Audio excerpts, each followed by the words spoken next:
श्रीशैलेशदयापात्रं दीभक्त्यादिगुणार्णवं यतीन्द्रप्रवणं वन्दे रम्यजामातरं मुनिं लक्ष्मीनाथसमारम्भां नाथयामुनमध्यमाम् अस्मदाचार्यपर्यन्तां वन्दे गुरुपरम्परां यो नित्यमच्युतपदाम्बुजयुग्मरुक्मव्यामोहतस्तदितराणि तृणाय मेने अस्मद्गुरोर्भगवतोस्स दयैकसन्धोः रामानुजस्य चरणौ शरणं प्रपद्ये। माता पिता युवतयस्तनयाः विभूतिः सर्वं यदेव नियमेन मदन्वयानाम् आद्यस्य नः कुलपतेर्वकुलाभिरामं श्रीमत्तदङ्घ्रियुगलं प्रणमामि मूर्ध्ना।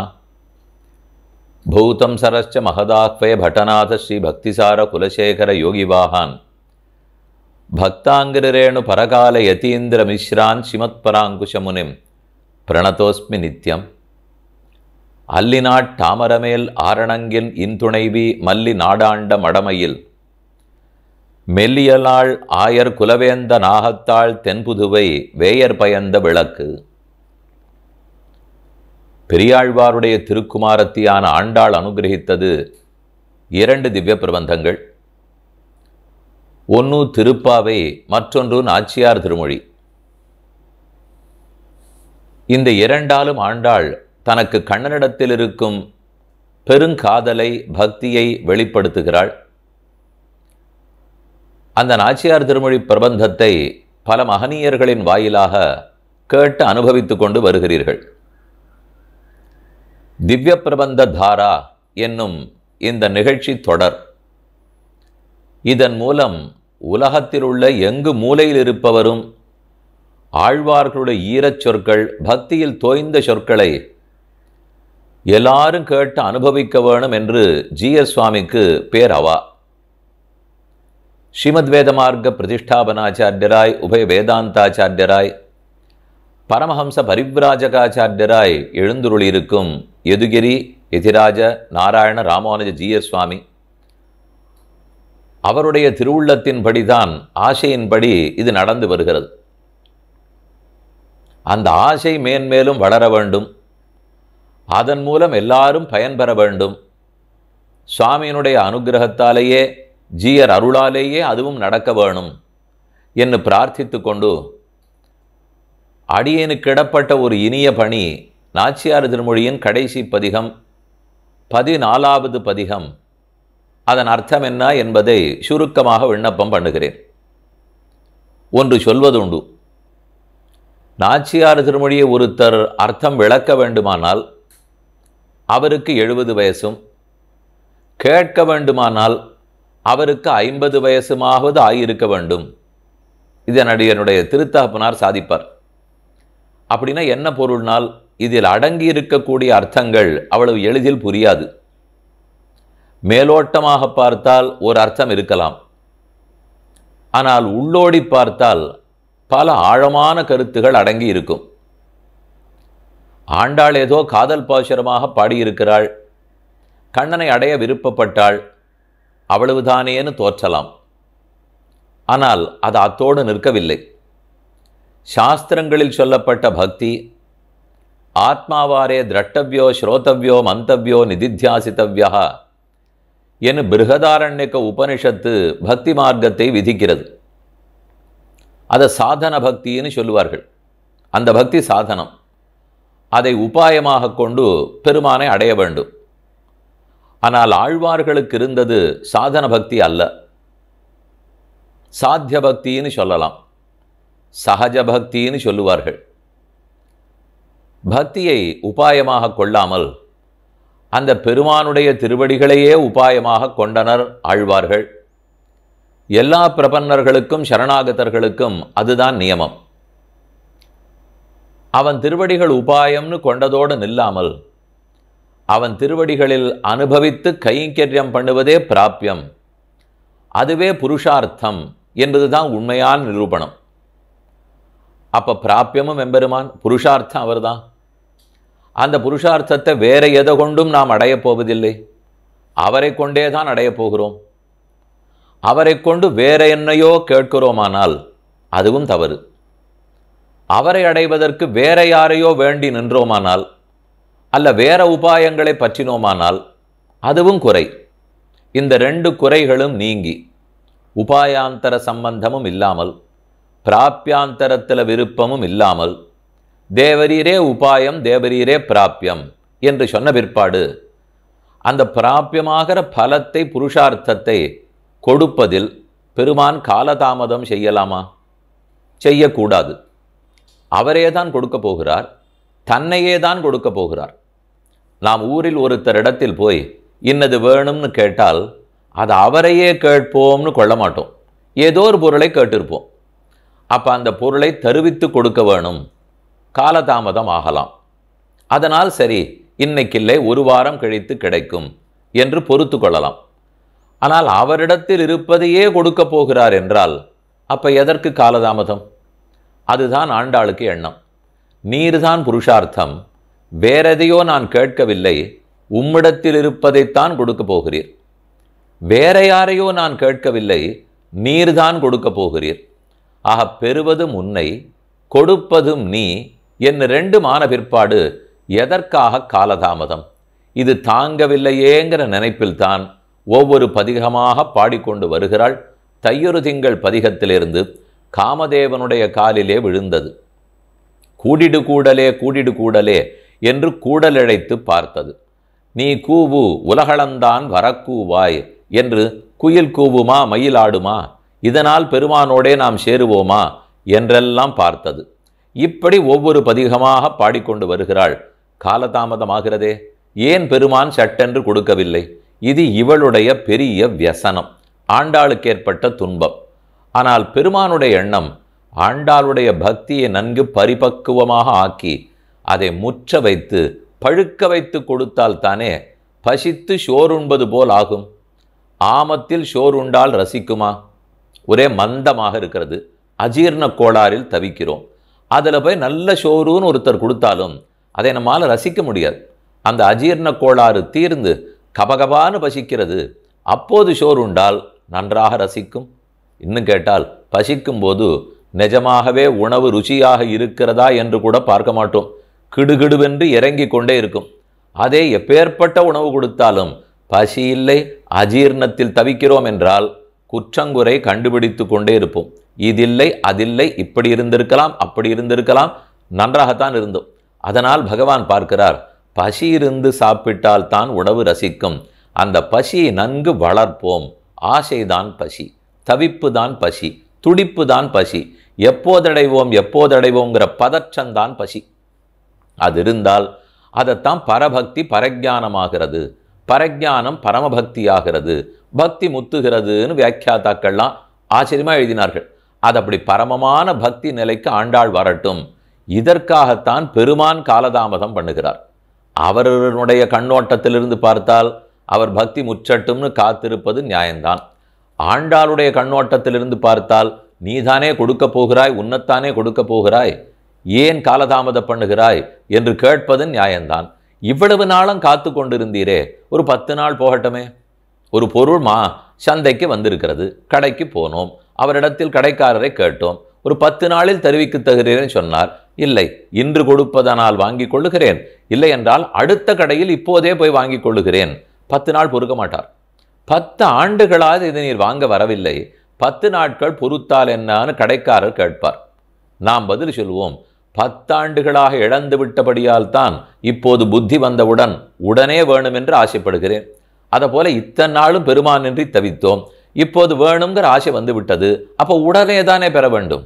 இதை விட்டு இன்னும் எதற்கு காலதாமதம் பண்ணுகிறான்ங்கிறது ஆண்டாளுக்கு எண்ணம். இது கூடவே அவளுக்கு இன்னொரு உறுதி, ஒரு நம்பிக்கை. நாம் நேரே பெருமானை பற்றினவள் அல்லளே. நாம் கண்ணனை நேரையா பற்றினோம். பெரியாழ்வாருடைய திருவயிற்றில் பிறப்பு, பெரியாழ்வாருடைய சம்பந்தம் இருக்கிறது.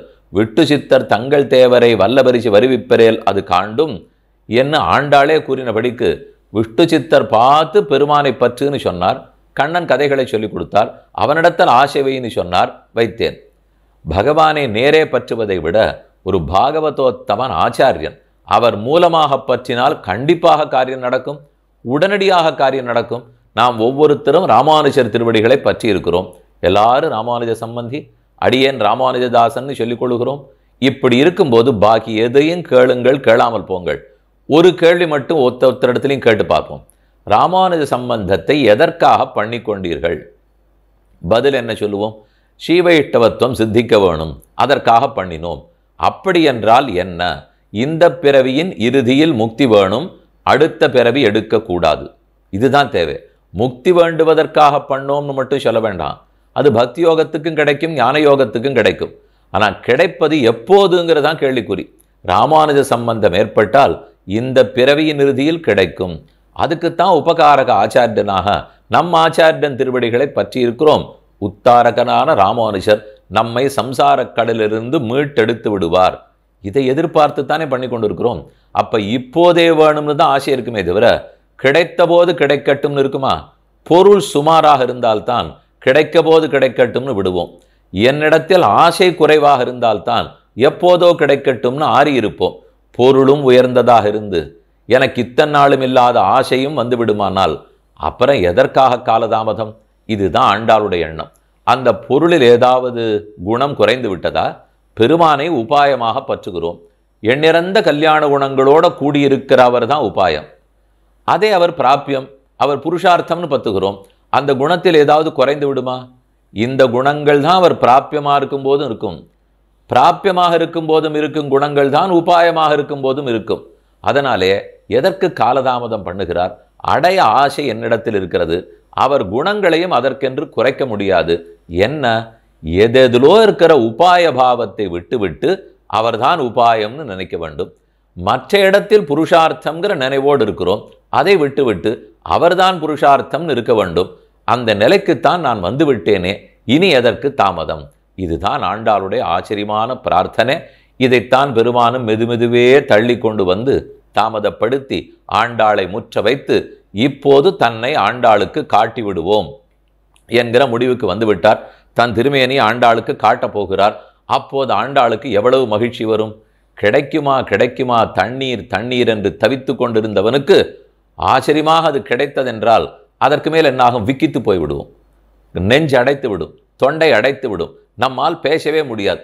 அதுபோல் ஆண்டாளாலும் தானாக பேச முடியவில்லை. ஆனால் அவள்தான் பேசி பாடி நாச்சியார் திருமொழி பூர்த்தி பண்ணியாக வேண்டும். வேறார் வந்து பேசுவார்கள்? யாருக்கும் பேச தெரியாது. வேறு யாருக்கும் காட்சி இல்லை. காட்சியை கண்டவன் பேசினால்தான் நமக்கு நம்பிக்கை வரும். ஆனால் காட்சியை கண்டவனுக்கு பேச நாக்கு எழாமல் தவித்து போய் திகைத்து போய் நின்று விடுகிறான். இரண்டுக்குள் என்ன செய்ய? தர்ம சங்கடம். பார்த்தவனாரோ பெருமானை அனுபவித்தவனாரோ அவன்தான் பேச வேண்டும். அப்பதான் நமக்கு புரியும். ஆனால் அனுபவித்து விட்டால் பேசவே முடியாமல் அவன் தவிக்கிறான். அப்போ அவன் எப்படி பேசுவார்? இதற்காகத்தான் ஆழ்வார்கள் தாங்கள் கைப்பிடித்த ஒரு அழகான வழி அந்யாபதேசம்ங்கிற வழி. தாங்கள் தான் பேசியாக வேண்டும். ஆனால் தாங்களாக பேசுவதாக பேச மாட்டார்கள். ஆழ்வார்கள் நாயிகா பாவத்தில் பாடும்போது நம்மாழ்வார் தான் பாடுவார், குலசேகராழ்வார் தான் பாடுவார், திருமங்கை ஆழ்வார் தான் பாடுவார். ஆனால் குலசேகரன் பாடுகிறேன்னு பாடமாட்டார், குலசேகர நாயகின்னு பாடுவார். நம்மாழ்வார் பராங்குஷ நாயகின்னு பாடுவார். அப்ப அவர் பாடுகிறாரா மற்றொருத்தி பாடுகிறாளான்னு கேட்டால் பாடுவது அவர்தான். ஆனால் நினைவத்தனையும் மற்றொருத்தர் வாயிலாக. அப்படி செய்தால் திகைத்து போய் அடைத்து போய் நின்ற தொண்டை செருமி கொண்டு பேச முடியும். நானா பேசவில்லை, மற்றொருத்தர் வாயிலாக வைத்து பேசுகிறேன். இதைத்தான் ஆழ்வார்கள் எல்லாம் கடைபிடித்தது. இது அந்யாபதேசம்னு சொல்லுவார்கள். உபதேசம், ஸ்வாபதேசம், அந்யாபதேசம். முன்னமே இந்த கோட்டியில் விண்ணப்பம் பண்ணுகிறேன். அந்யாபதேசம்னு சொன்னால் தன் பேச்சாக பேசாமல் பிறர் வாயிலாக வைப்பது. என்ன பயன் என்றால் தாம் பேசினா திகைச்சு நின்றுடுவோம். கிடைத்திருக்கிற மகிழ்ச்சியில் நம்மால் பேச முடியல. அதே போல ஏற்பட்ட துன்பத்திலையும் பேச முடியாமல் தவிக்கலாம். அப்போதும் நாயிகாபாவம் வரும். ஏற்பட்ட இன்பத்திலேயும் பேச முடியாமல் இருக்கலாம். அப்போதும் நாயிகாபாவம் வரும். அந்த பாவனையோடு தான் பேச வேண்டும். இது ஆண்களான ஆழ்வார்களுக்கு பெண்ணான பாவனையோடு பேசுவது பொருந்தும். ஏற்கனவே ஆண்டாள் பெண்ணாயிற்றே, அப்ப அவள் எப்படி அந்யாபதேசத்தை தேர்ந்தெடுப்பாள் எனில் தானாக பாடாமல், பெரியாழ்வாருடைய குமாரத்தியாக பாடாமல், பிருந்தாவனத்தில் கண்ணனை பார்த்தீரா என்று அந்த ஊர் பெண் ஒரு கோபிகாஸ்தி அவள் கேட்பதை போலேயும், ஒரு கோட்டியார் கண்ணனை கண்டீரா கண்ணனை கண்டீரான்னு கேட்கிறா போலேயும், மற்றொரு கோட்டியார் கண்டோமே கண்டோமேன்னு பதில் சொல்லுகிறா போலையும் அமைத்து விட்டாள். ஆண்டாள் தான் பாடுபவள். ஆனால் நானே பாடுவேன்னு சொல்லவில்லை. கடைசி பாட்டில் சொல்லப் போகிறாள். 9 பாசுரத்திலும் சொல்லவில்லை. 9 பாசுரங்களிலும் ஆய்ப்பாடி பெண்டிர் சில பேர் கண்டீரான்னு கேட்கிறார்கள். ஆய்ப்பாடி பெண்கள் வேறு சில பேர் கண்டோமேன்னு சொல்லுகிறார்கள். இதுதான் அந்நாபதேசம். தன்னுடைய வாயிலாக வைத்தாமல் பிறர் வாயிலாக பாடினாள். அதில் இன்னொரு சிறப்பாண்டாளுக்கு. ஒன்று பெண்ணானத்தான் வேறு பெண்கள் வாயிலாக பாடுகிறாள். மற்றொன்று அந்த வேறு என்பது ஒரு நாயகியாக இல்லாமல் 2 கோஷ்டி. இந்த பக்கத்தில் கண்டீரான்னு கேட்பது, இந்த பக்கம் கண்டோமேன்னு சொல்லுவது. அப்படின்னா எவ்வளவு இன்பம்னு புரிந்து கொள்ள வேண்டும். எனக்கு ஏற்பட்ட இன்பத்தை என்னால் பேச முடியவில்லை, பிறர் வாயிலாக பேசுகிறேன். இது முதல் நிலை. 2வது நிலை, பிறர் என்று சொல்லும் போதும் ஒருத்தியான பிறராக பேசினால் தாங்காது. அதனால 2 கோஷ்டியினராக வைத்துக்கொண்டு இவர்கள் கொஞ்சம் கேட்கிறா போலையும் அவர்கள் கொஞ்சம் பதில் சொல்லுகிறா போலையும் கண்டீரே கண்டீரே என்று கேட்டு கண்டோமே கண்டோமே என்று பதில் வருகிறது. இதுதான் இந்த 10 பாசுரங்களுக்கு உண்டான அடிப்படை. இனி பாசுரம் என்னன்னு பார்ப்போம். ஒவ்வொரு பாசுரத்திலையும் விருந்தாவனத்தே கண்டீரே பார்த்தீர்களான்னு இவர்கள் கேட்பார்கள். விருந்தாவனத்தே கண்டோமே, ஆமாம் கண்ணனை கண்டோம் என்ன அடுத்தவர்கள் பதில் சொல்லுவார்கள். முதல் பாட்டு, பட்டிமைந்தோர் காரேறு பலதேவர்க்கோர் கீழ்கண்ணாய் இட்டீரிட்டு விளையாடி இங்கே போத கண்டீரே இட்டமான பசுக்களை இனிது மறுத்தி நீரூட்டி விட்டு கொண்டு விளையாட விருந்தாவனத்தே கண்டோமே. முதல் பாதி கண்டீரேன்னு இருக்கிறது, அடுத்த பாதி கண்டோமேன்னு இருக்கிறது. பாட்டுக்கு முதல்ல பதபதார்த்தம் என்னன்னு பார்ப்போம். பட்டிமைந்தோர் காரேறு. பட்டிமைந்துன்னா காவல் இல்லாமல் ஒரு காளை மாடு எப்படி தன் இஷ்டப்படிக்கு திரியுமோ அதை போல் கண்ணன் ஒரு இளைய காளை மாடி திரிந்து கொண்டிருந்தாரே பார்த்தீர்களா. பட்டிமைந்தோர் ஓர் காரேறு. கார் ஏறு கருப்பான காளை, ஓர் காரேறு. பலதேவர்க்கோர் கீழ்கன்றாய். அது வெறும் காளமாடு இல்லை, பலராமனுக்கு ரொம்ப பவ்யமா வளைச்சு வருகிற காளமாடு. பலதேவர்க்கோர் கீழ்கன்றாய், அவனுக்கு அடக்கமா இருக்கிறவர். இட்டீரிட்டு விளையாடி தனக்கு ஏற்பட்ட ஆனந்தம், பிருந்தாவனத்தில் இருக்கோங்கிற மகிழ்ச்சி, அந்த மகிழ்ச்சிக்கு போக்கு வீடாக தன் இஷ்டத்துக்கு விளையாடுகிறார். இட்டீரிட்டு விளையாடி இங்கே போத கண்டீரே. இப்படி ஒரு பிள்ளை விளையாடி கொண்டு இங்கே வருவதை பார்த்தீர்களா என்று உறுத்தி கேட்க, இட்டமான பசுக்களை இனிது மறுத்து நீரூட்டி விட்டு கொண்டு விளையாட விருந்தாவனத்தே கண்டோமே. அந்த பிள்ளையை நாங்கள் தனியாக பார்க்கல. தனக்கு ஆசையான பசுக்களை, இட்டமான பசுக்களை, அவருக்கு ரொம்ப விருப்பம் பசுக்கள் தான். இட்டமான பசுக்களை இனிது மறித்து நீரூட்டி, அந்த பசுக்களை ஒவ்வொன்றையும் பேர் சொல்லி கூப்பிடுறாராம். இதுக்கு ஒரு பேர், அதுக்கு ஒரு பேர், அதுக்கு ஒரு பேர், அதுக்கு ஒரு பேர், பத்மா, கமலா, எதுதான் பேர் வச்சிருக்கார். அந்த ஒவ்வொரு பேரும் சொல்லி கூப்பிடுறார். நமக்கெல்லாம் வீட்டு பிள்ளைகள் பேரே அப்பப்போ மறந்து போய்டுறது. இதுக்கு மேலே எத்தனை ஆயிரம் பசுக்கள் இருக்கும், கற்று கறவை கணங்கள் பல. அந்த ஒவ்வொன்றுத்தினுடைய உருவமும் அவருக்கு தெரியுமா, வேறுபாடு தெரியும், பேர் தெரியும். அதெல்லாத்தையும் சொல்லி கூப்பிட்டு, இட்டமான பசுக்களை இனிது மறித்து நீரூட்டி, நிறுத்தி உனக்கு தண்ணீர் கூட குடிக்க தெரியல. அம்மா பசு சொல்றது, எனக்கு தெரியுமே, நான் பிறந்து ரொம்ப வருஷம் ஆயிடுத்தே, உன் கண்ணு குடிக்க தெரியல. அதுக்கு கற்றுக் கொடுக்கறதுக்கு தான் நான் வந்திருக்கேன். இன்னைக்கு இருக்கு. பிருந்தாவனத்துக்கு போய் பக்கத்தில் கோவர்தனத்துக்கு போனால் விமலகுண்டம் அப்படின்னு ரொம்ப பெருசாக ஒரு இடம் இருக்கு. காமியவனம்ங்கிற இடத்துக்கு போனாலும் விமலகுண்டம் சேவிக்கலாம். அந்த இடத்துல தான் அந்த உள்ளூர்காரர்களை கேட்டீங்கன்னா சரித்திரம் சொல்லுவார். கண்ணன் மாடு கன்றுகளை ஓட்டி கொண்டு வருவார். புதியதாக ஒரு கண்ணுக்குட்டி இப்போதான் பிறந்திருக்குனால் அதுக்கு தண்ணீர் குடிக்க தெரியாது. அதனால் தானே ஜலத்துக்கிட்ட போய் நின்றுண்டு கைகளை பின்னால் கட்டி கொண்டு குனிந்து நாக்கால நக்கி நக்கி தண்ணீரை குடித்து காட்டுவார். அதை பார்த்துட்டு கண்ணுக்குட்டி, ஓ இப்படித்தான் நாமும் குடிக்கணும் போல் இருக்கு அப்படின்னு தண்ணீர் குடிக்க கற்றுக்கொள்ளும்னு அங்கே சொல்லுவார். விமலகுண்டத்தில் சொல்லுவார்கள். அப்படி இனிது மறித்து நீரூட்டி அதுகளுக்கு தீர்த்தத்தை ஊட்டி விட்டு கொண்டு விளையாட தான் எதை பற்றியும் கவலைப்படலை. வைகுந்தத்தில் இருக்கும்போது கூட பொறுப்பு இருக்குமோ என்னவோ. இங்கு வந்த பிற்பாடு பிருந்தாவனத்தில் எந்த பொறுப்பும் இல்லை. பொறுப்பே இல்லைன்னால் விளையாட்டு எப்பவும் விளையாட்டு, ஆனந்தந்தான், அட்டகாசம்தான். விட்டு கொண்டு விளையாட விருந்தாவனத்தே கண்டோமே. பிருந்தாவனத்தில் இப்படிப்பட்ட கண்ணனை நாங்கள் பார்த்தோம். பாட்டு முழுக்க சொல்லி பாருங்க, கண்ணன்கிற பேரே இருக்காது. பட்டிமைந்தோர் காரேறு பலதேவர்க்கோர் கீழ்கண்ணாய் இட்டு விளையாடி இங்கே போத கண்டீரே. பேரை சொல்லி கேட்கல, பதிலையும் பேர் இல்லை. இட்டமான பசுக்களை இனிது மறுத்தி நீரூட்டி விட்டு கொண்டு விளையாட விருந்தாவனத்தே கண்டோமே. ஆனால் சில அடையாளங்கள் எல்லாம் உள்ளன. ஒன்று பலதேவர்க்கோர் கீழ்கன்றாய். அவருது தான். விருந்தாவன பண்டிதன் யாரு? பிருந்தாவன பண்டிதன்னாலே கண்ணன் தான், வேற யாரை பற்றி சொல்லவே மாட்டார்களாம். இனி பாசுரத்துக்கு சுவாமி பெரியவாச்சான்களினுடைய ஆச்சரியமான வியாக்கியானம். பட்டி மேய்ந்தோர் காரேறு. காரேறு இளைய காளை, கருப்பு காளை. ஒரு காளைனாலே மெதப்பு தெரியாது, ஒரு பெருமிதத்தோடு தானே நடக்கும். நம்பெருமாளுக்கு புறப்பாடு நடக்கிறது. சதுர்கதிகின்னு சொல்லுவார்கள்.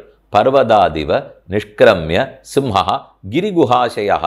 ராமன் ஒரு பெரிய மலைக்குகையிலேருந்து வெளியில் வராப்பில் வருவரான். சிங்கம் மலைக்குகையிலேருந்து எப்படி வருமோ அதை போல ராமன் தன் அந்த புறத்திலேருந்து வெளியே வருகிறார். சிங்கத்தை போல நடப்பார், புலி போல நடப்பார், ஏறு காளையை போல நடப்பார், யானையை போல நடப்பார். கடைசியாக உள்ளே எழுந்துருளும் போது சர்ப்பகதி, சர்ப்பத்துக்கு போல உள்ளே போயிடுவார்.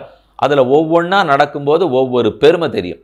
சிங்கமாக நடந்தால் தேஜஸ் தெரியும், நான் தான் காட்டுக்கு முடிசூடா மன்னன். புலியாக நடந்தால் கோபம் கொப்பளிக்கும். யானையாக நடந்தால் பெரியவன் நான் தான், அந்த பெருமிதம் இருக்கும். காளமாடு கர்வம் தெரியும். அதை போல கண்ணன் அந்த பிருந்தாவனத்தில் நடந்தாலே வைகுந்தத்தில் கூட இந்த கர்வம் பார்க்க முடியாது. அடக்கமாக இருப்பார், உட்காண்டிருப்பார். ஆனால் இங்கே தான் அவ்வளவு கர்வமா. ஓர் காரேறு, தான் விருப்பப்பட்டது கிடைத்து விட்டது. அதுதான் அந்த காளமாட்டினுடைய கர்வத்துக்கு காரணம்.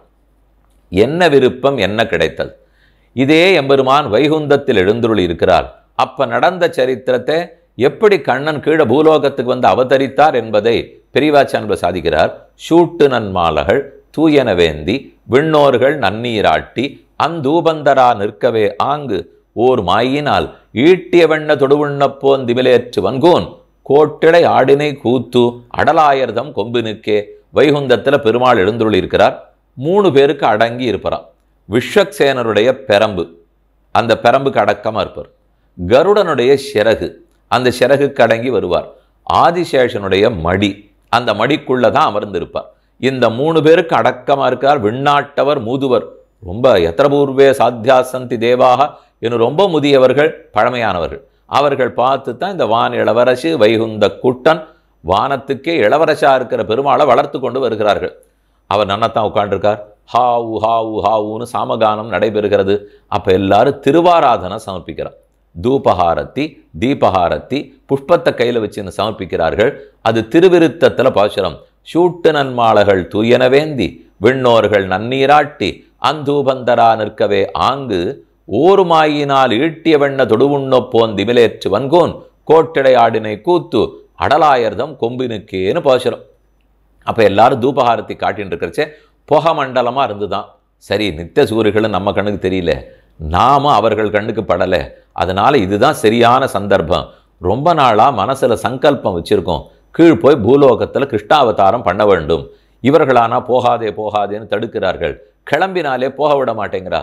இவர்கள் கண்ணில் அக்ஷத்தையை தூவிட்டு தூசியை தூவிட்டு போட வேண்டியதான். இப்போ தான் ஒன்றுக்குமே கண்ணுக்கு தெரியலையே, எல்லாம் தூபஹாரத்தியாக இருக்கா. அவர்கள் தூபஹாரத்தி பண்ணி கொண்டிருக்கும் போதே கீழே குதிச்சிட்டார், கீழே வந்து விட்டார். எதற்கு அவசரமாக கீழே வந்தார் என்னால், கோபிகைகளெல்லாம் வெண்ணையை ஒழித்து வைத்து விடுவார்கள். நாம் பாட்டுக்கு வைகுந்தத்தில் உட்காண்டிருந்தா கீழோகத்தில் இருக்கிற வெண்ணெய் ஆகும். வெண்ணெய் மட்டும் இல்லை, நப்பின்ன பிராட்டிக்கு வயது வந்து விட்டது, அவளை கல்யாணம் பண்ணிண்டாகணும். இல்லைன்னா அவள் நாம் விருப்பப்படாது போயிடுவோ. இந்த 2 தானா. ஈட்டிய வெண்ண தொடுவுண்ணப்போன் திமிலேற்று வன்கோன் கோட்டிடை ஆடின கூத்து அடலாயிரதம் கொம்பினுக்கே. இந்த 2 பயனுக்காக வைகுந்தத்திலேருந்து கீழே வந்தார். வந்த பிற்பாடு வெண்ணையும் கிடைத்து விட்டது, நப்பின்னையும் கிடைத்து விட்டாள். ஆசைப்பட்டு வந்தது கிடைத்தபடியாலே காளையை போல பெருமிதத்தோடு அலைந்து கொண்டிருக்கிறார். இதுதாண்டால் சொன்ன கருத்து. பட்டிமைந்தோர் காரேறு காரேறு பலதேவர்க்கோர் கீழ்கண்ணாய். ராமாவதாரம்னு சொன்னால் லக்ஷ்மணன் கூடவே இருப்பார், தம்பியாக இருந்தார், ஆனாலும் கைங்கரியம் பண்ணார். தம்பி கைங்கரியம் பண்ண வாசம். ஆனால் இங்கே பலராமன் அண்ணனாக இருக்கார். அண்ணன் தான் எல்லா கைங்கரியம் பண்ணிட்டு இருக்கார். ஆனால் ஒன்றே ஒன்று மட்டும் கண்ணன் விடாமல் கடைப்பிடிப்பார். அடியேன் அண்ணனுக்கு தாசன், அதை மாற்றிக்கவே மாட்டாராம். அண்ணன் எனக்கு தாசன்னு சொல்ல மாட்டார். லக்ஷ்மணன் எனக்கு தாசன்னு ராமன் சொல்லிடுவாரே தவிர, அண்ணன் அவர் தான் சுவாமி, அடியேன் தாசன். ஆனாலும் அண்ணனுக்கு அடியேன் அடங்கினவன். அடங்கினவனுக்கு போய் எப்படி தாசியம் பண்ணுறாருனால் தெரியாது. அந்த ரகசியம் அவன் 2 பேருக்கு தான் தெரியும். பலதேவர்க்கோர் கீழ்கண்ணாய், அவனுக்கு ரொம்ப அடக்க ஒடுக்கமாக நம்பி மூத்த பிரான்னு பலராமனை சொல்லுவார்கள். அவனுக்கு தம்பி, அவன் நம்பி இவன் தம்பி, இப்படி இருவருமாக இட்டீரிட்டு விளையாடி தேபனேன தே ரமமானா வனயத்ரயான்னு வால்மீகி ராமாயணத்தில் சொல்லுவார்கள். தேவனேன வனங்கத்வா ரமமானா வனயத்ரயா, லக்ஷ்மணன், ராமன், சீதை இந்த 3 பேருமா சேர்ந்து காட்டில் எப்படி ஆனந்தப்பட்டார்களோ அதை போலே கண்ணனும் பக்கத்தில் இருக்கிற நப்பின்ன பிராட்டியும் கூடவே அண்ணனா இருக்கக்கூடிய நம்பி மூத்த பிரானும் அப்படித்தான் இங்கே இருந்தாலும். இட்டு விளையாடி ராமேன ஆஸ்வாசிதா கோப்பியான்னு சொல்லுவார்கள். கண்ணனாலே ஏதானும் துன்பப்பட்டிருக்கான்னு வச்சு ஏமாத்திருப்பார். இங்கே வரேன்னு சொல்லியிருப்பார், காத்து கொண்டு இருந்திருப்பார்கள், வந்திருக்கவே மாட்டார், ஏமாந்து போயிருப்பார், ஓன்னு அழுவார்கள், கோவிப்பார்கள். அப்போ அண்ணன் தான் வருவாராம், வந்து கவலைப்படாதீங்க கண்ணன் அப்படியெல்லாம் இல்லை, நான் சொல்லி அவனை கூண்டு வந்து நிறுத்துறேன் அப்படின்னு தேன ஆஸ்வாசிதா கோப்பியா. அந்த பலராமனால தான் கோபிகைகள் எல்லாம் சமாதானப்படுத்தப்படுவார்கள். இதுதான் அவருக்கு வழக்கம். இந்த கைங்கரத்தை பெருமாள் அவர் கொடுத்துருக்கார். அப்படி பலதேவருக்கு ஓர் கீழ்கண்ணாய் இட்டு விளையாடி வைகுந்தத்தில் ஏதத் சமகாயன்னாஸ்தேன்னு வைகுந்தத்தில் இருக்கிற நித்தசூரிகளும் முக்தர்களும் பாட பாட அவாக்கியநாதரகான்னு அவர்களை திரும்பி கூட பார்க்க மாட்டார். அப்படியே தன்னை தானே நினைத்து கொண்டு இருப்பார். அவாக்கி பேச மாட்டார், அநாதரகா ஆதரித்தும் பார்க்க மாட்டார். அப்படி இருக்கக்கூடிய பெருமான் போய் இங்கே இறங்கி வந்திருக்காரோ இல்லையா, ஸ்ரீயாத்தான்கிற சுவாமி சாதிப்பறான். அவாக்கி அநாதரகான்னு இருக்கிற பெருமாள் இங்கே இட்டு விளையாடியன்னு இதுகளோட பசுமாடு கன்றுகளோடையும் கோபிகளோடையும் சேர்ந்து விளையாடி கொண்டிருக்கிறாரே, இது என்ன சௌலபியம், என்ன எளிமை. இட்டு விளையாடி இங்கே போத கண்டீரே, இப்படி ஒரு பிள்ளை இங்கே வருவதை நீங்கள் கண்டீர்களா? இது முதல் கோட்டியினர் கேட்டது. அடுத்தவா பதில் சொல்றது, இட்டமான பசுக்களை நாங்கள் நன்னா பார்த்தோம், அந்த பிள்ளையும் பார்த்தோம், கூட இருக்கிற பசுமாடுகளையும் பார்த்தோம். திவத்திலும் பசுநிறமை புவத்தி செங்கனிவாயங்கள் ஆயர்த்தேவேன்னு நம்மாழ்வாருடைய பாசனம். வைகுந்தவாசிகளுக்கு சுவாமியா இருக்கிறத விட மாடுகன்றுகளுக்கு சுவாமியா இருக்கிறது தான் கண்ணனுக்கு ரொம்ப பிடிக்குமா. திவத்திலும் வைகுந்தநாதனாக இருந்து நித்தசூரிகளுக்கு நாயக்கனாக இருப்பதை விட பசு நிறை மெய்ப்பு உவத்தி இந்த பசுமாடு கன்றுகளை மேய்ச்சே சந்தோஷப்பட்டுட்டார். அதனாலே திவத்திலும் பசு நிறை மெய்ப்பு உவத்தி திடீர்னு ஒரு நாள் யசோதை கேட்கலாம், என்ன காணும், சாயங்காலம் 4:30 மணிக்கு நீ வந்துடணுமே, என்ன நேரம் ஆயிடுத்து? பள்ளிக்கூடத்தில் நேரமானு கேட்க மாட்டார், ஏன்னா அவருக்கு போயே பழக்கம் இல்லை. நம்மளா இருந்தால் கேட்பார்கள். அதுவும் அவள் கேட்கல. என்ன நேரம்னால், இந்த மாட்டுக்கு பின்னாடி போனேன், அந்த மாட்டை கறக்க போனேன், அந்த மாடு சண்டித்தனம் பண்ணித்து, இதனால தான் தாயே என்னுடைய ஆசிரம தர்மத்துக்கு வர்ண தர்மத்துக்காக தான் போயிருந்தேன், என்னை தப்பா நினைக்காது அப்படின்னு அது காரணம் காட்டுறதுக்கு அதுவான். இட்டமான பசுக்களை இனிது மறித்து நீரூட்டி விமலகுண்டத்தில் சொன்னா போல ஆனந்தமாக அழைச்சின்னு போய் இப்படித்தான் என்னை பார்த்து நீங்கள்லாம் தண்ணீர் குடிக்க கற்றுக்குங்கோ. கண்ணனை கீதையில் சொல்லும்போது ச யத் பிரமாணம் குருத்தே லோகஸ்தத் அனுவர்த்ததே, மகான்கள் எப்படி நடப்பார்களோ யத்யதாச்சரதி சிரேஷ்டா தத்ததேவ இதரோ ஜனஹ சயத் பிரமாணம் குருத்தே லோகஸ்தத் அனுவர்த்ததே. முன்னார்கள் எப்படி நடக்கிறார்களோ அதை பார்த்து தானே பின்னாடி நடப்பா. கண்ணன் தான் மார்கதரிசி. அவர் எப்படி தண்ணீர் கொடுத்து காட்டினாரோ அதை போல மாடுகள்லாம் சாப்பிட்டுக்கும். விட்டு கொண்டு விளையாட எதில் அவருக்கு விருப்பம் இல்லை. ஒரே விருப்பம், இந்த மாடுகன்றுகளை மேய்க்கணும், வெண்ணையை திருடி சாப்பிடணும், நப்பின்னையை கல்யாணம் பண்ணிக்கணும். எல்லாம் நடந்துட்டபடியாலே விளையாட்டு தான். விட்டு கொண்டு விளையாட விருந்தாவனத்தே கண்டோமே. இந்த விளையாட்டை வைகுந்தத்தில் பார்க்க முடியாது, இந்த விளையாட்டை இங்குதான் பார்க்க வேண்டும். எவ்வளவு செருக்கோட பெருமாள் வைகுந்தத்தில் இருந்தார், எவ்வளவு பரத்தத்தோடு இருந்தார். ராஜாக்கள்லாம் ராஜதானியில் ரொம்ப பெருமையோடு இருப்பார். ஆனால் ஒரு கடுமை இருக்கும், ஏதோ ஒரு பொறுப்புன்னே ஓடின்னு இருப்பார். அதே இல்லை, அவர் ஒரு 15 நாள் விடுமுறையில் குடும்பத்தோடு வந்திருக்கார். அவர் ஏதோ ஒரு மலைவாசஸ்தலத்துக்கு போயிருக்காருனால் அங்கே போய் பார்த்தீங்கன்னா தான் அவர் எவ்வளோ ஆனந்தமாக இருக்கார், எவ்வளோ சுலபமாக இருக்கார்னு தெரியும். வைகுந்தத்தில் ராஜ தர்பாரில் இருக்கிற மாதிரி பிருந்தாவனத்தில் கண்ணன் விடுமுறை நாளில் வந்து ஆனந்தமாக வசந்த மண்டபத்தில் இருக்கிற மாதிரி.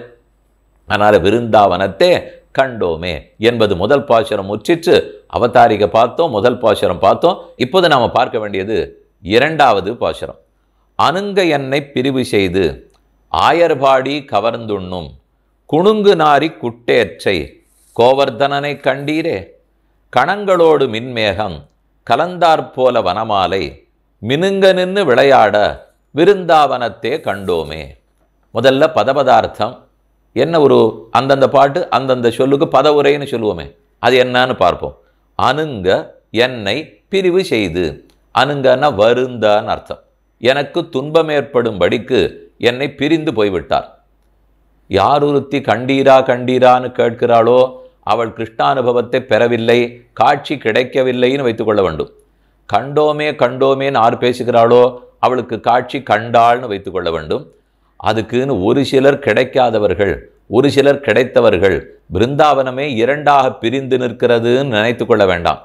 அதற்குத்தான் முன்னமே விண்ணப்பம் பண்ணேன். ஆண்டாளே தான் கண்டீரான்னு கேட்க கண்டோமேன்னு சொல்ல இருவரை ஏற்படுத்தி கொண்டு மானச அனுபவத்தில் பாடுகிறாள். அதனால ஒரு சிலர் இழந்து விட்டார்கள் போல் இருக்கிறது, ஒரு சிலர் பெற்றார்கள் போல் இருக்கிறது நினைக்க வேண்டாம். இதே போலத்தான் திருப்பாவையில்.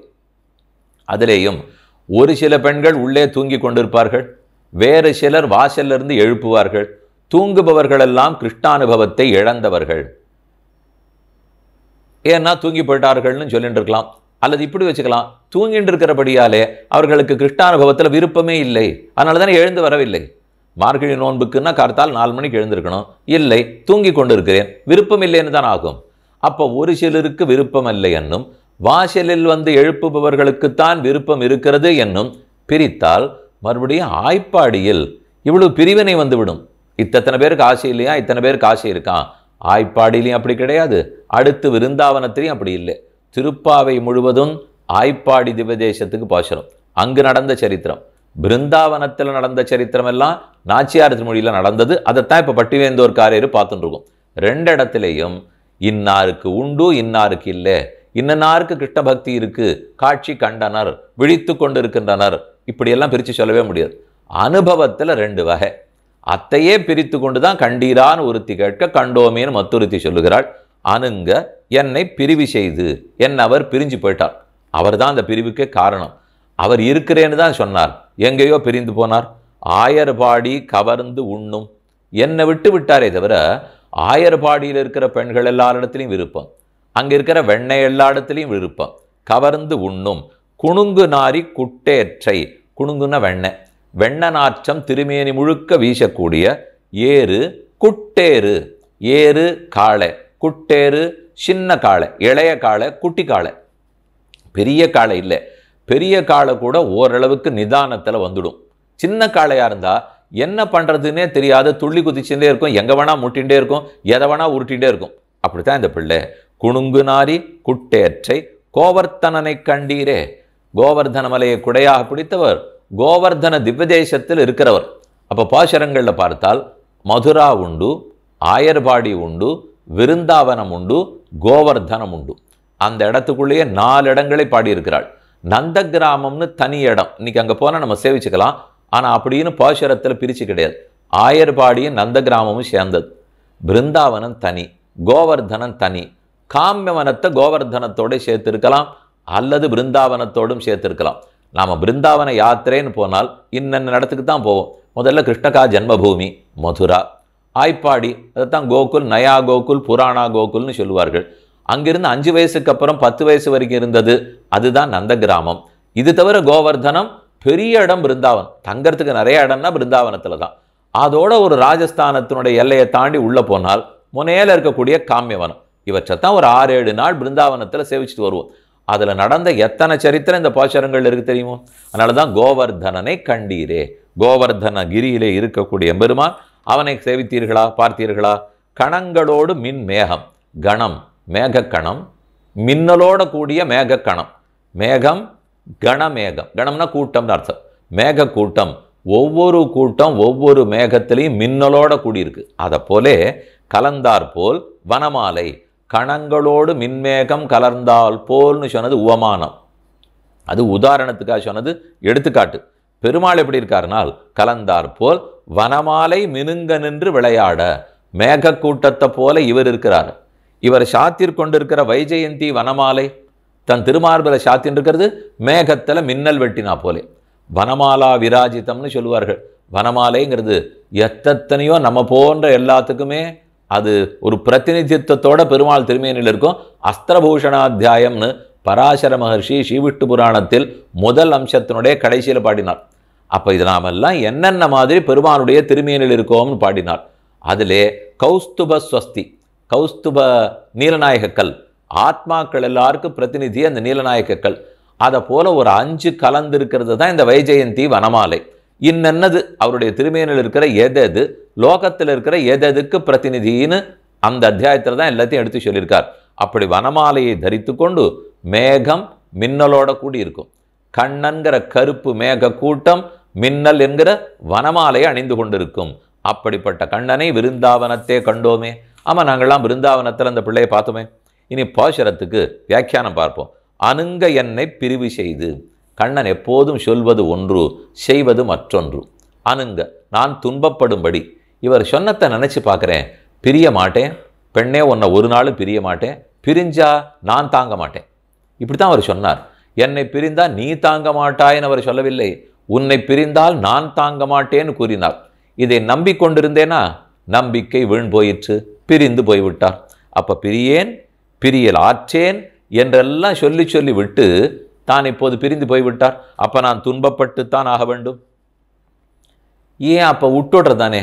அவரோ ஏமாற்றி விட்டு போய்விட்டார், விட்டுவிட வேண்டியதானே என்றால் இல்லையே.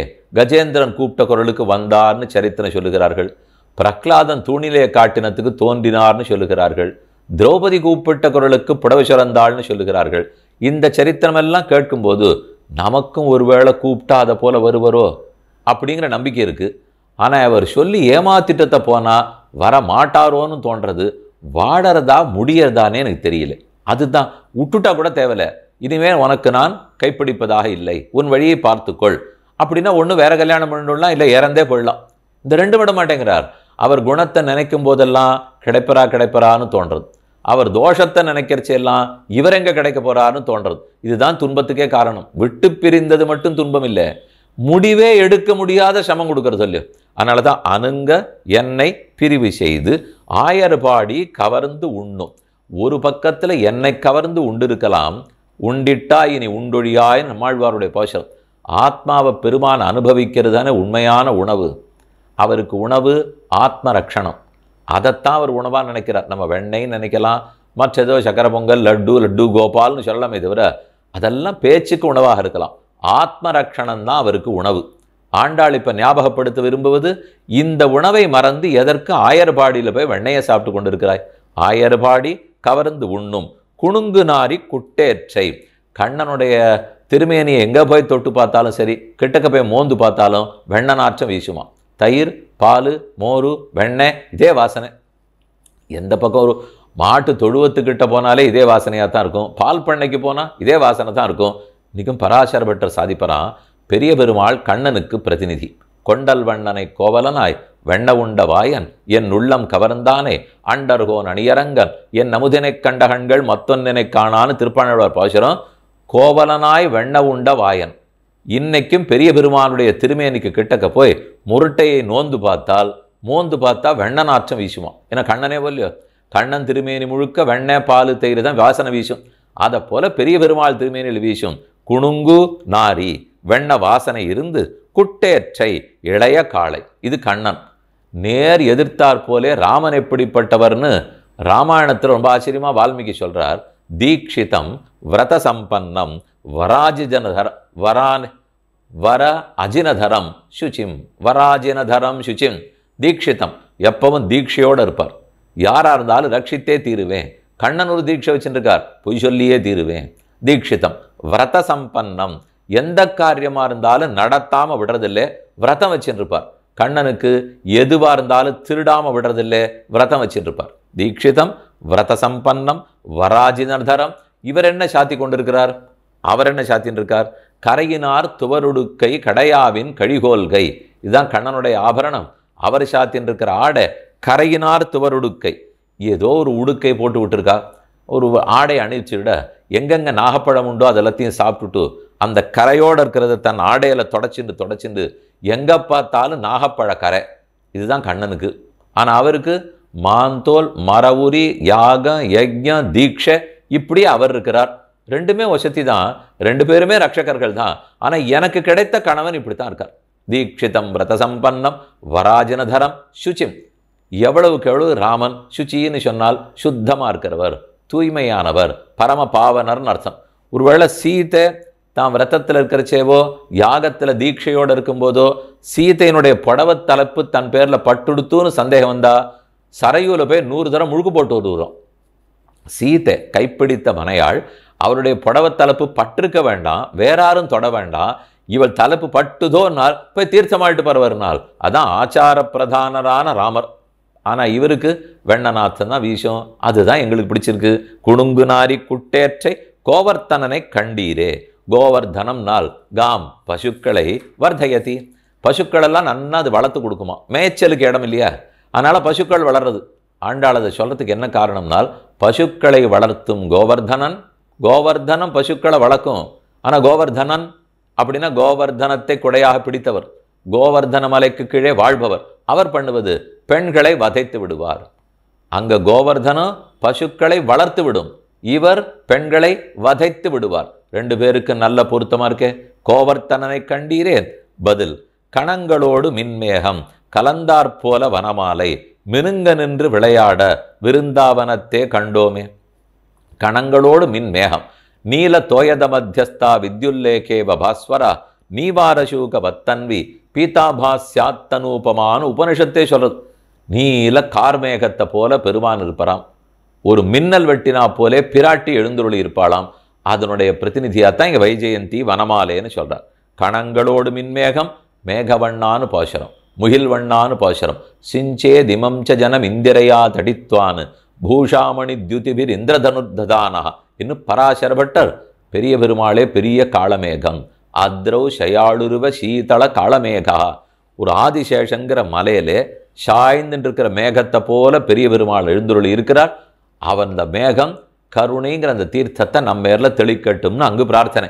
மினுங்க நின்று விளையாட வனமாலை மினுங்க மாலையை சாத்தின்னு இருக்கார். கண்ணன் மாலை சாத்தி கொண்டு வனமாலையை தரித்து கொண்டு விருந்தாவனத்தில் விளையாடின்னு இருக்கான். சொல்றதுல இவர்களுக்கு ஒன்றும் பெரிய லாபம் இல்லையே. பின்ன சொல்ல வந்தது, அவருக்கு மாலையில விருப்பம் இருக்குன்னு தெரிகிறது. நான் ஒரு மாலாக்காரருடைய பெண், பெரியாழ்வாருடைய குமாரத்தி.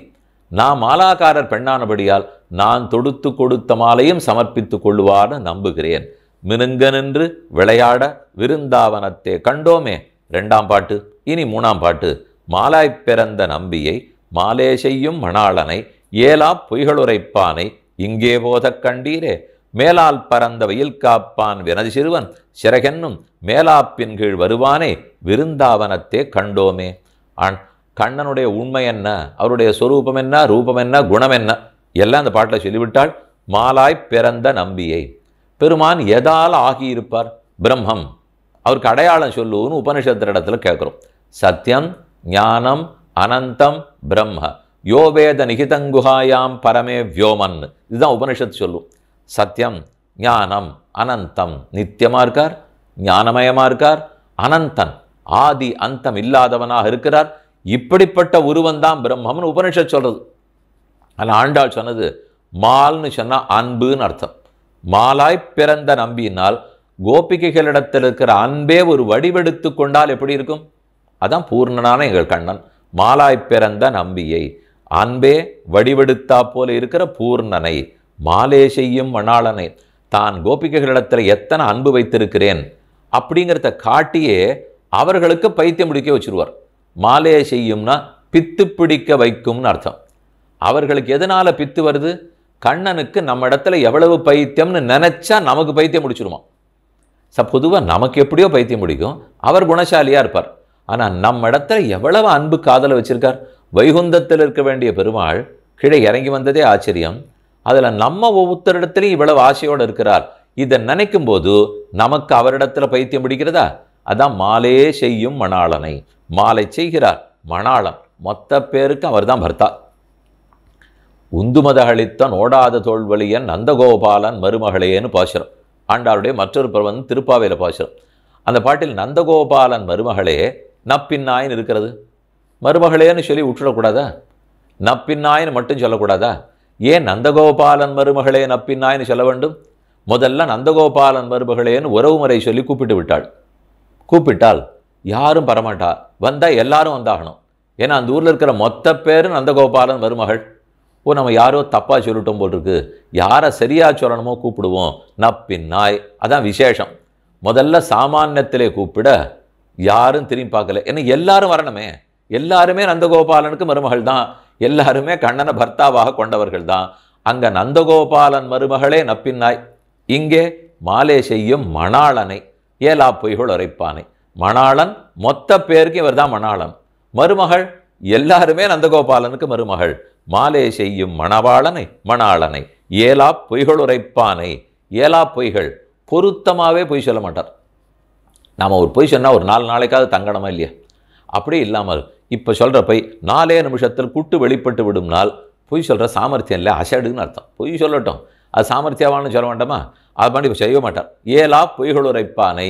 இந்த பானைக்குள்ளே ஏன் கையை வச்சே வெண்ணெய் திருடினேனால், நான் பானையிலெல்லாம் வெண்ணெய் திருடெல்லாம் வரல, இதுக்குள்ளே என் கண்ணுக்குட்டி ஒளிஞ்சிட்டு இருக்கான்னு தேட வந்தேனால் இது பொய்யா? யாரான இதை நம்புவார்களோ? இன்னொன்று, அவர் திருடி முடிச்சுட்டு நம்மளை யாரானு பிடிக்காத போயிடப்போறா. வைகுந்தத்திலேருந்து இறங்கி வந்ததே நல்லா வெண்ணையை சாப்பிடணும், திருப்தியாக இருக்கணும், நம்ம கட்டுப்படணும், மொத்துப்படணும், அடிப்படணும், சொல்லுப்படணும். இதுக்காகத்தான் வந்தார். அதனால் சாப்பிட்டு முடிச்சுட்டு சத்தம் இல்லாமல் தானே திருட்டுத்தனம் பண்ண மாட்டார். சாப்பிட்டு முடித்து பாக்கி இருக்கிற வெண்ணையை இங்கே பூசிக்கிறது, கையில் பூசிக்கிறது, தோளில் சந்தனமாட்டம் பூசிக்கிறது. வாங்கோ வாங்கோ நான் பூசின்னு இருக்கிறது உங்களுக்கு தெரியறதான்னு கேட்குறாராம். அப்படின்னு என்ன திருட்டு வெளிப்படணும்னு பண்ணது. ஏலா பொய்கள் உரைப்பானை. ஒரு நாள் பொருத்தமான பொய் கூட சொல்ல மாட்டார். ஏலாத பொய்கள் உரைப்பானை இங்கே போத கண்டீரே. அப்படிப்பட்ட பிள்ளை இங்கே வர்றதை பார்த்தீர்களா? ஒருத்தி கேட்குறா. வியாக்கியானத்தில் பெரியவாச்சான் பிள்ளை, அவர் வியாக்கியான சக்கரவர்த்தி, பரமகாருணிகர், ரொம்ப ஆச்சரியமான அர்த்தம் சாதிக்கிறார். சத்தியவாதீச்ச ராகவஹா பூர்வபாஷீச்ச ராகவஹா சத்தியம் பூதஹிதம் புரோக்தம். இதெல்லாம் சாஸ்திர வாக்கியம் சொல்லியிருக்கு. ராகவன் பேசுகிறார். எப்படி பேசுவார்? சத்தியம்தான் பேசுவாராம், முன்னால் பேசிடுவாராம், பிரியமானதை தான் பேசுவாராம், எப்பவுமே நேர்மையாக தான் பேசுவாராம். இதெல்லாம் அவர். நேர் எதிர் கண்ணன். ஏலா பொய்கள் உரைப்பானே. அப்போ ராமன்னு சொன்னால் உண்மையே பேசுவார், கண்ணன்னு சொன்னால் பொய்யே பேசுவார். ராமன் தானே உயர்ந்தவர்.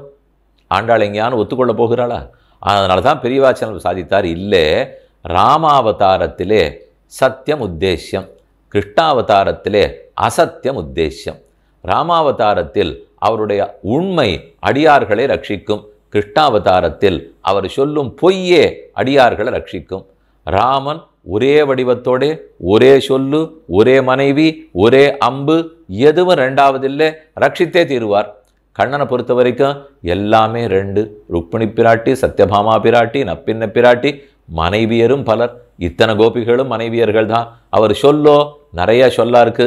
ஆனால் அதே சமயத்தில் இந்த பொய்னால் நமக்கு நஷ்டமானால், இந்த பொய் சொல்லி தான் செஞ்சது பண்ண சத்திய பிரதிகையெல்லாம் மாற்றி இத்தனை மாற்றித்தானே பாண்டவர்களை ஜெயிக்க வைத்தார். ஆசிரித்தர்களை, தன் திருவடியை பற்றினவர்களை கண்ணனுடைய பொய் காப்பாற்றும். ஆனால் ராமன் அவனுடைய உண்மை தன் திருவடியை பற்றினவர்களை காப்பாற்றும். எதுவாக இருந்தால் நமக்கு என்ன? அடியவர்களை ரட்சிக்கிறானான்னு பாருங்க சுவாமி. அவர் சத்தியம் பேசி ரட்சித்தான் என்ன, அசத்தியம் பேசி ரட்சித்தான் என்ன, ரெண்டுமே ஏற்றுக்கொள்ளலாம். ராமாவதாரத்தில் மெய் தஞ்சம், கிருஷ்ணாவதாரத்தில் அவனுடைய பொய் தஞ்சம். முதல்ல பார்த்தா உடனேவே உண்மைன்னு தெரிஞ்சு போயிடும். ராமாவதாரத்தில் ராமன் என்ன பேசினாலும் உடனே உண்மையாக இருக்கும். ஆனால் கிருஷ்ணாவதாரத்தில் பேசுறது நேராக அப்போ பார்த்தா பொய்யா இருக்கும். ஆனால் மெதுவாக பார்த்தா அதுதான் நமக்கு மெய்யா நல்லது செய்யும். ஒரு வைத்தியர் நமக்கு ஒரு ரண சிகிச்சை பண்ணுறார், அறுவை சிகிச்சை பண்ணுறார். அப்போ பார்த்தா வெற்றாப்பில் இருக்கும், ரத்தம் வந்தாப்பில் இருக்கும், வலிக்கிறாப்பில் இருக்கும், அப்படியே ஒன்றுமே தெரிய மயக்கமாக கூட தான் இருக்கும். அதுக்கு நம்ம என்ன அதெல்லாமா பண்ணிட்டார்னு அர்த்தம்? நாம் ஒரு 4 மணி நேரம் கழித்து மயக்கம் தெளிஞ்சுட்டா 10 நாளில் உடம்பு சரியாக போய் ஓடி ஆட போகிறது நம்ம தானே.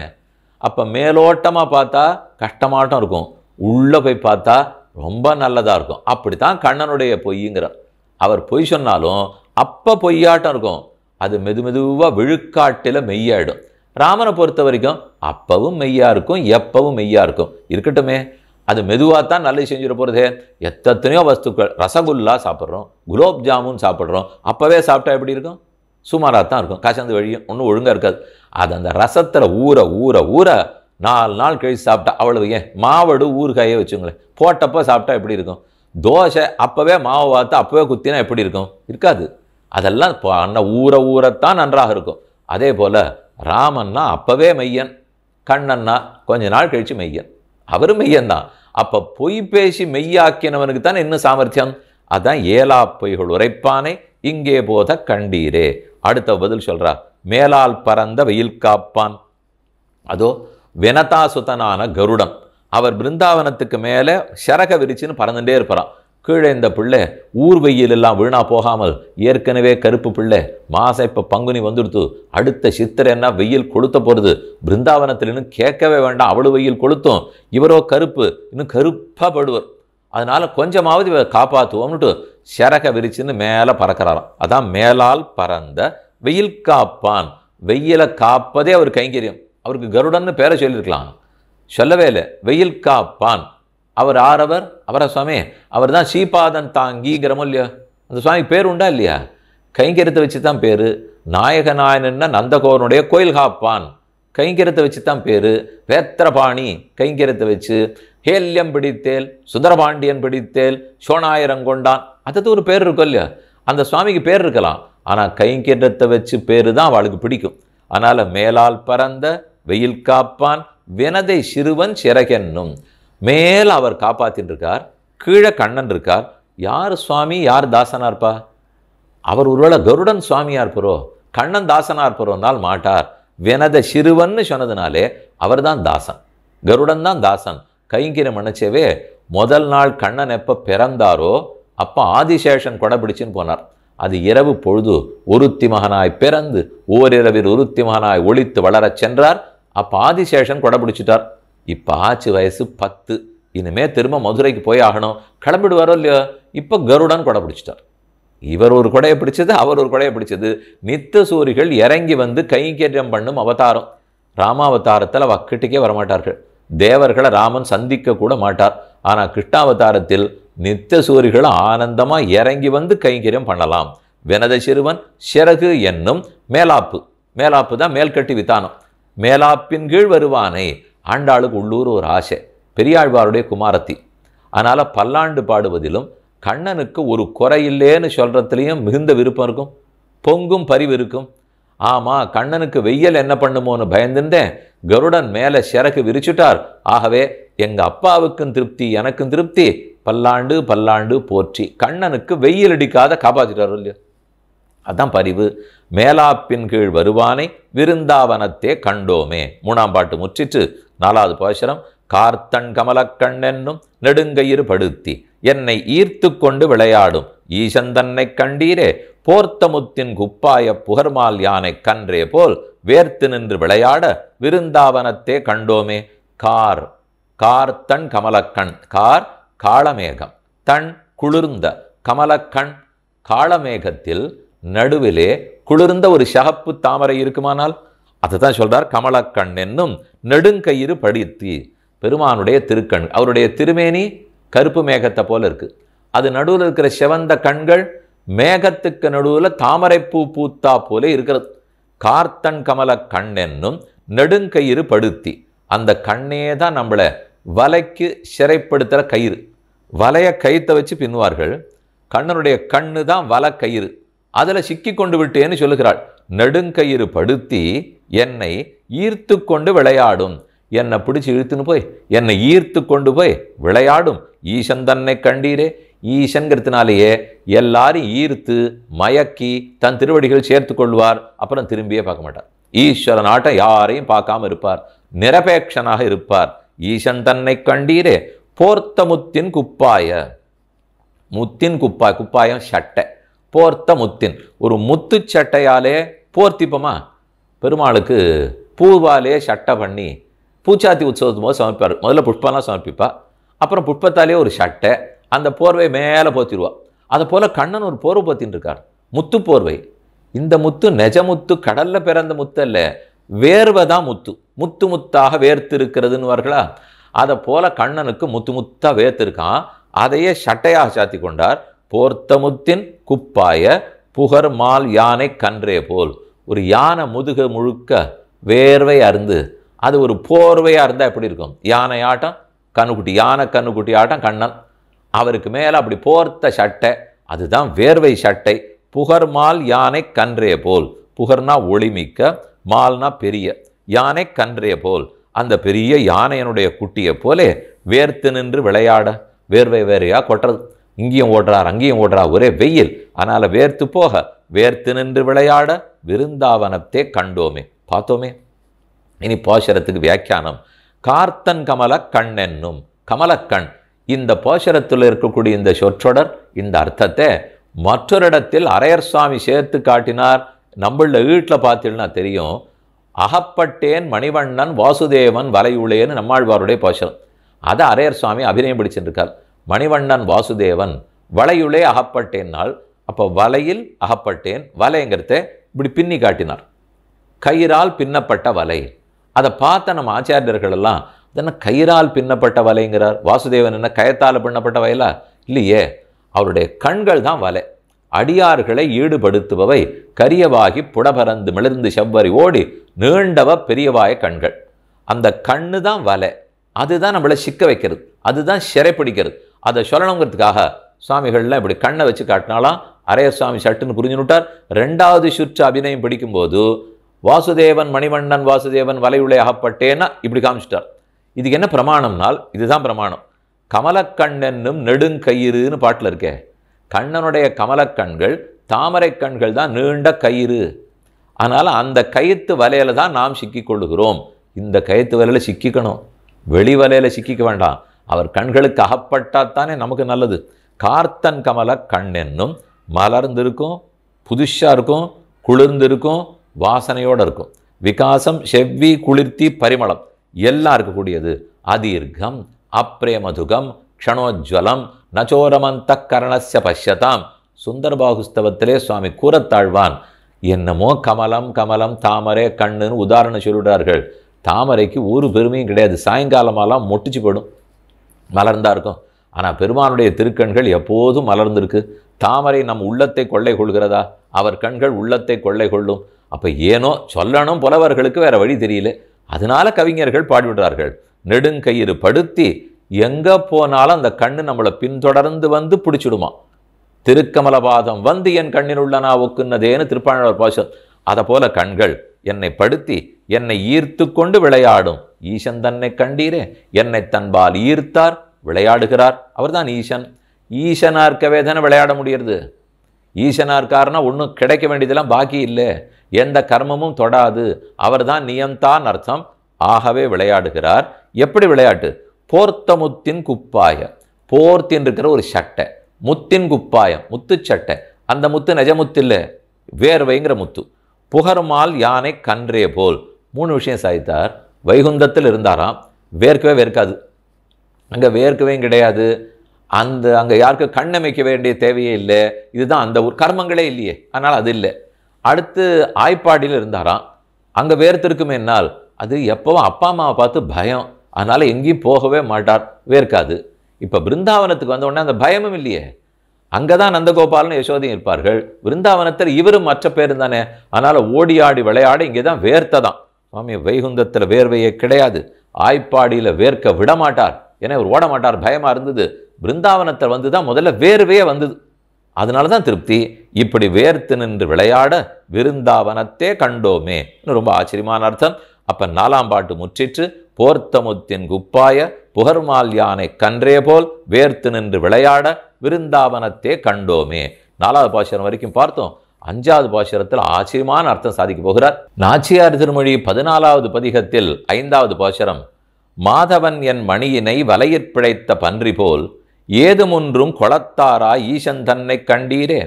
பிதக ஆடை உடை தாழ பெருங்கார்மேக கன்றே போல் வீதியார வருவானை விருந்தாவனத்தே கண்டோமே. வீதி முழுக்க அடைத்து கொண்டு பெருமாள் எழுந்துள்ளார்.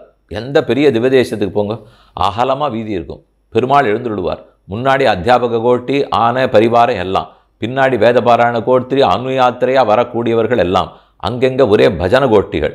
அந்த வீதி அடைத்து கொண்டு பெருமாள் எழுந்துள்ளதை சேவிக்கிறதுக்கே மயிர்கூச்சரிதல், கண்ணில் ஜலமே வந்துடும். அதை போல பிருந்தாவனத்தில் கண்ணை நடக்கிறத பார்த்தா வீதியார வருவானை விருந்தாவனத்தே கண்டோமே. சம்பூர்ய வீதிம் ச விலாச மாயாது கோபால பாலகா குலதெய்வதம் நக. கோபால பாலன் தான் நமக்கு குலதெய்வம். அவர் எப்படி எழுந்துள்ளார்? சம்பூர்ய வீதிம் ச விலாச மாயாது, சிரித்து கொண்டே அட்டகாசமாக சிரித்து கொண்டு புனிசிரிப்பு பூத்து கொண்டு பக்கத்தில் இருக்கிற தோழன்மார்களுடைய தோளில் கையிட்டு கொண்டு இப்படி அப்படி அலையெறிந்து கொண்டு வீதியில் வேற யாருக்கும் வர்றதுக்கு இடமே விட மாட்டார். அதை போல பிருந்தாவனத்தில் வருவார். அப்படி பார்த்தீர்களா? பார்த்தோம்னு சொல்லுகிறாள். மாதவன் என் மணியினை, மாதவன்கிறதுனாலே ஸ்ரீயப்பதி, பெரிய பிராட்டியாருக்கு நாதனை.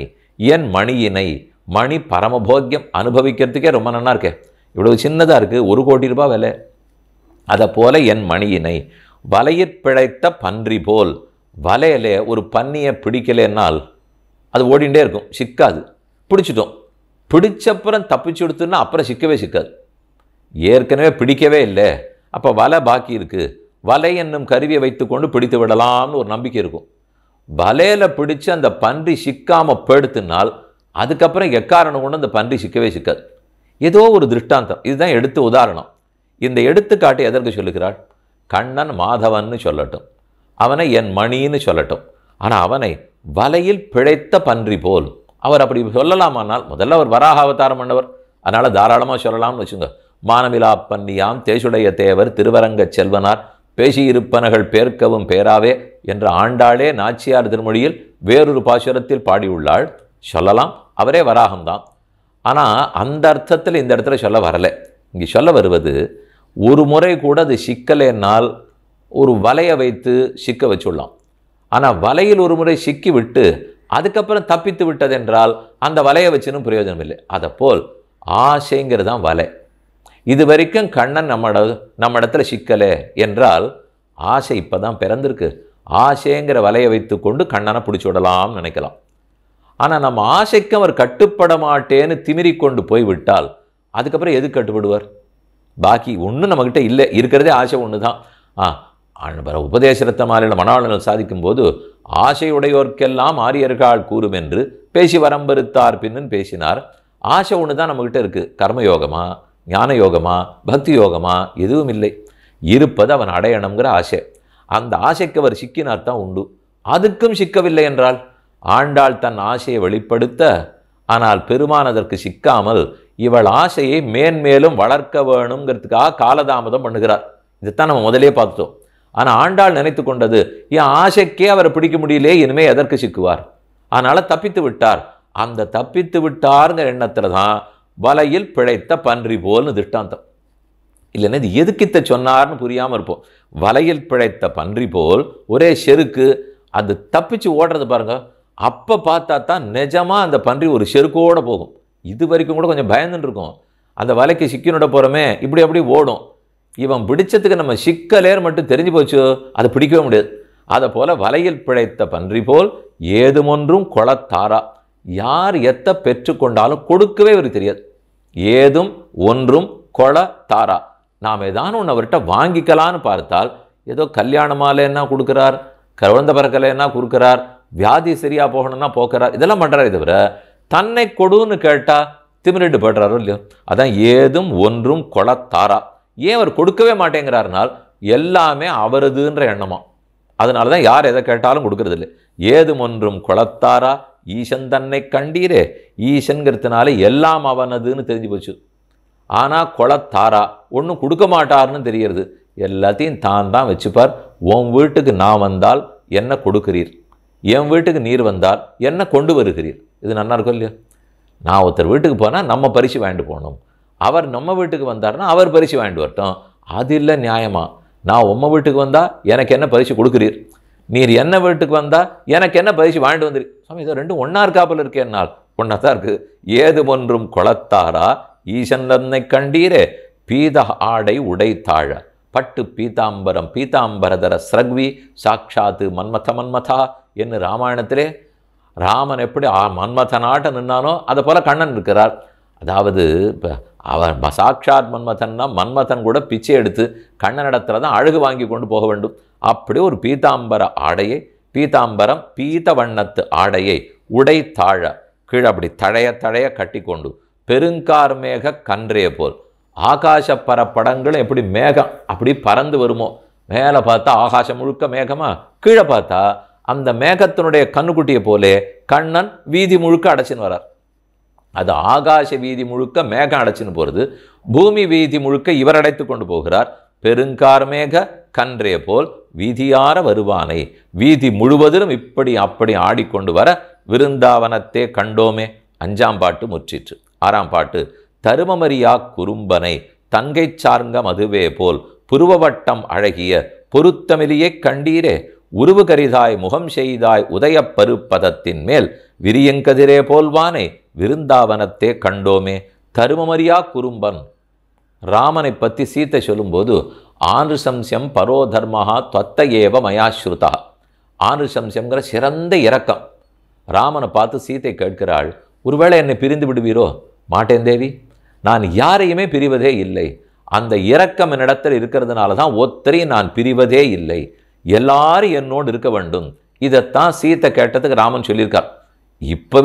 இப்போ சீதையினோட அபிப்பிராயம், இப்படி சொல்லி கொண்டிருந்தீரே, என்னை பிரிந்து விட்டீரே, 10 மாதம் வாடுகிறேனேங்கிறதான் வருத்தம். அப்போ ஆனுசம்சியம் பரோ தர்மா, ஆனுசம்சியம்ங்கிற கிருபை, அதுதான் சிறப்பான தர்மம். ராமனுக்கு சந்தியாவந்தனம் பண்ணுவார், சண்டையிடுவார், பிரஜைகளை ரட்சிப்பார், வரி வசூலிக்குவார், பார்த்து செய்வார், இதெல்லாம் தர்மம் இல்லை. எல்லாரிடத்திலும் இரக்கத்தோடு இருப்பார். பரோ தர்மஹா, அதான் சிறப்பான தர்மம். தொத்தையேவ, இது யாரோ வந்துட்டு போன ஹனுமான் வாக்கில் நான் கேட்கல, ராமா நீயே சொல்லியிருக்கிறாயே, மயா ஸ்ருதா. இது என்ன காதால கேட்டது மட்டுமா? அனுஷ்டானம் பண்ண மாட்டியா? கேட்டா போறாது, பண்ணி காட்ட வேண்டாமா? என்னை எப்போது காப்பாற்ற போகிறான்னு சீத்தை கேட்டாள். இங்கே கண்ணனை பற்றி சொல்லச்சே, அதெல்லாம் நான் தர்மம்னு எனக்கு சொல்லவே இல்லையே. தர்மம் அறியா குறும்பனை, இரக்கமே அவருக்கு தெரியாது.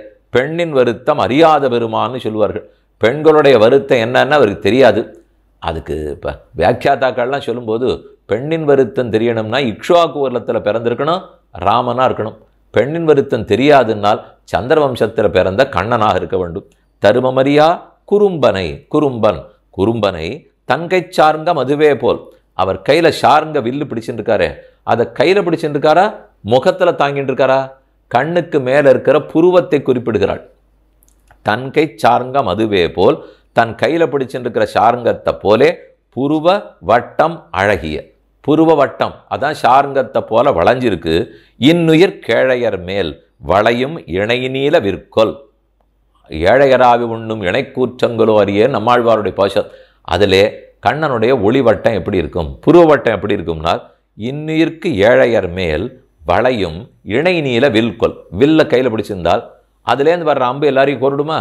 அதை போலே கண்ணனுடைய புருவம் இருக்கே, அந்த புருவத்திலேருந்து ஒரு நெறிச்சார்னா எனக்கு பிராணனே போய்டுறதுங்கிறார். அழகு அவ்வளவு பாடுபடுத்தது. அதனால தான் தங்கை சார்ங்க மதும் இணை நீல விற்கொல் மன்னிய சீர் மதனன் கருப்பு சிலைகொள். இல்லை ஒருவேளை மதனன், அதாவது மன்மதன் கையில் கரும்பு வில்லு வச்சுருக்கானே, அந்த கரும்பு வில்லையே வளைத்து தன்னுடைய புருவமாக வைத்து கொண்டாரோ?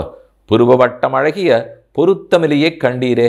இவ்வளவு அழகனா இருந்தால் அந்த அழகை கேட்பவர்களுக்கு கொடுத்து கொண்டு அவர்களோட பொருந்தி வாழ வேண்டாமோ? பொருத்தமிலி. இத்தனை அழகையும் தான் யாருக்கோ தான் விருப்பப்பட்டவர் கொடுக்கிறே தவிர இவனை விருப்பப்பட்ட எங்களுக்கு கொடுக்க மாட்டேங்கிறாரே. பொருத்தம் இலியை கண்டீரே. நமக்கு ஆசை இருக்கு, ஆனால் அவர் தரமாட்டேங்கிறார், கண்டீரே.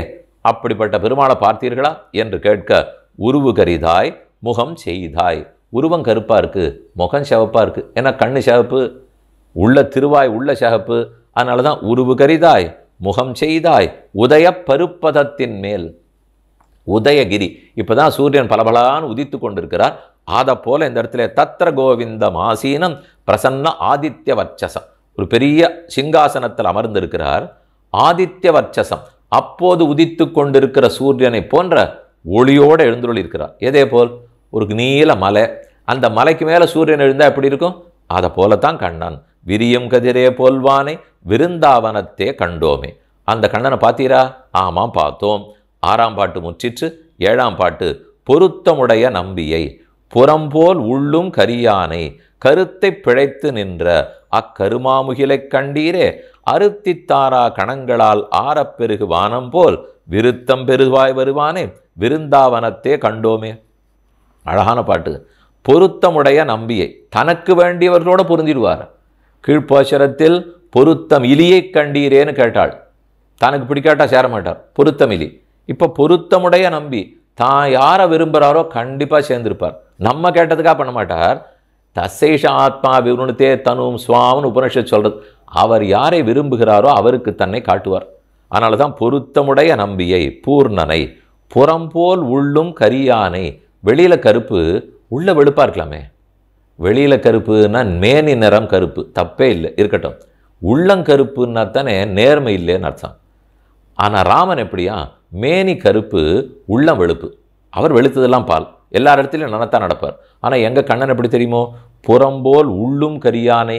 இவர் ராமனை போல இல்லை, வெளியிலையும் கருப்பு உள்ளேயும் கருப்பு, மனமும் கருப்பு. ஒன்று பேசுகிறார், ஏமாத்திடுறாரோ இல்லையா? அதனால தான் புறம்போல் உள்ளும் கரியானை கருத்தை பிழைத்து நின்ற.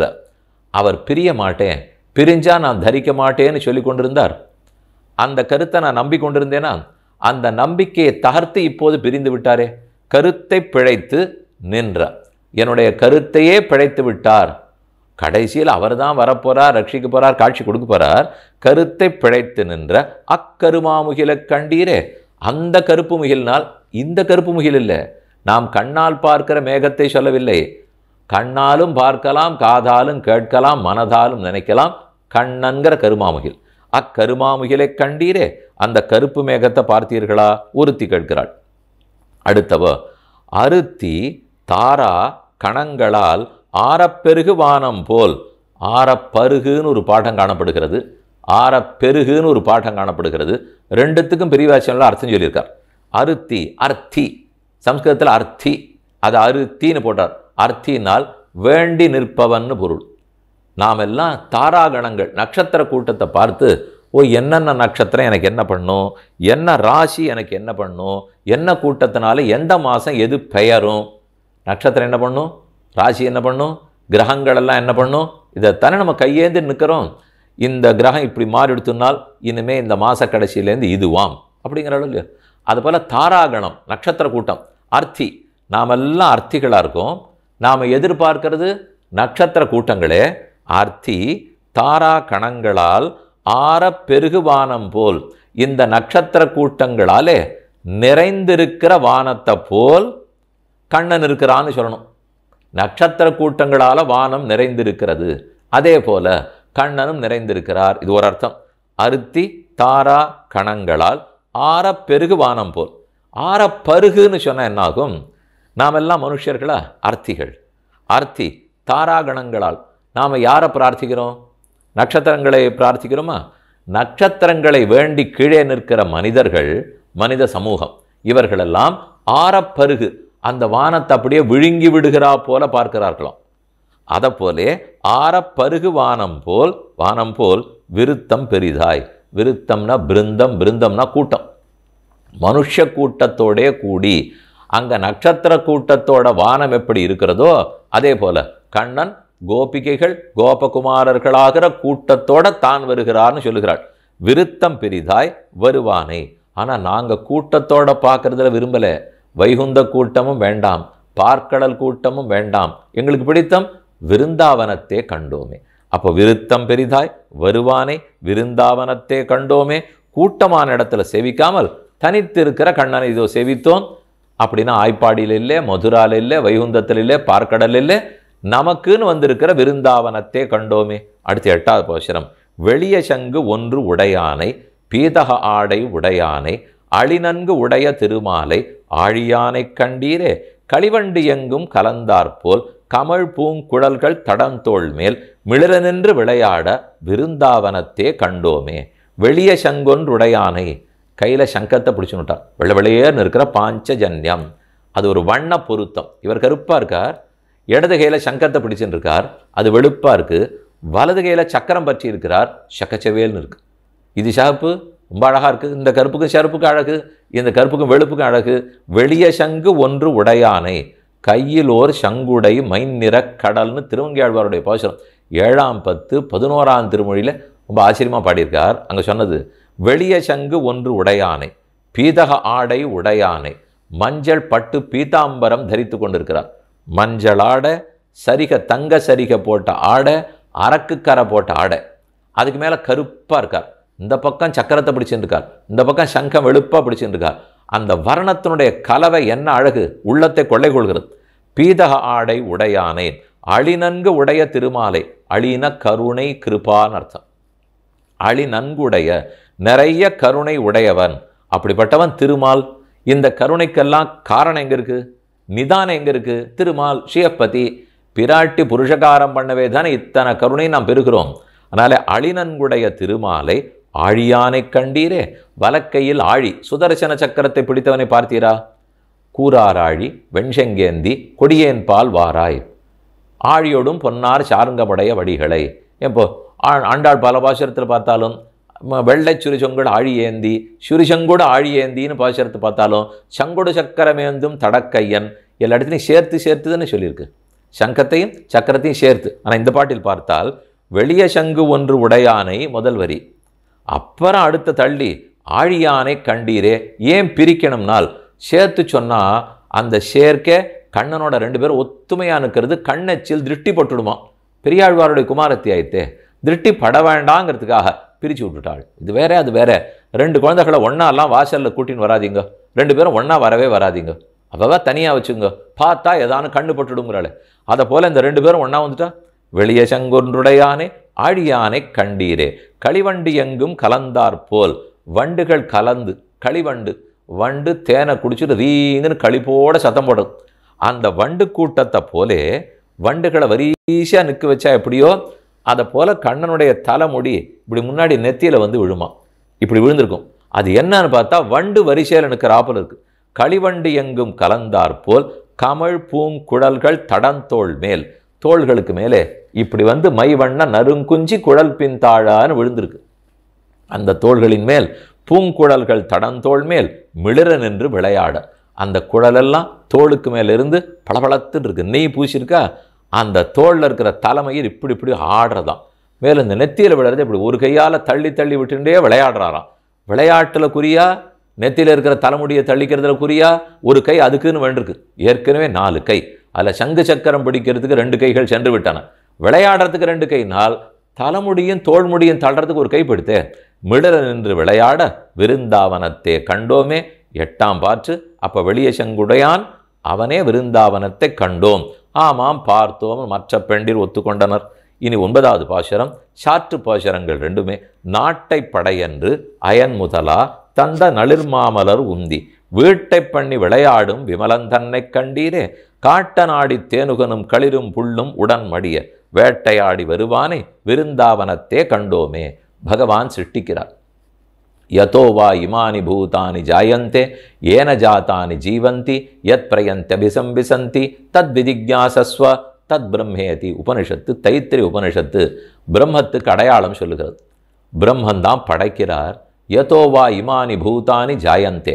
இவை இத்தனையும் யாரிடத்திலிருந்து தோன்றுமோ, தோன்றினவையெல்லாம் யாரால் காக்கப்படுமோ, இவை அத்தனையும் யாரிடத்தில் சென்று லயிக்குமோ, யாரால் முக்தி அடையுமோ அவன்தான் பிரம்மம்.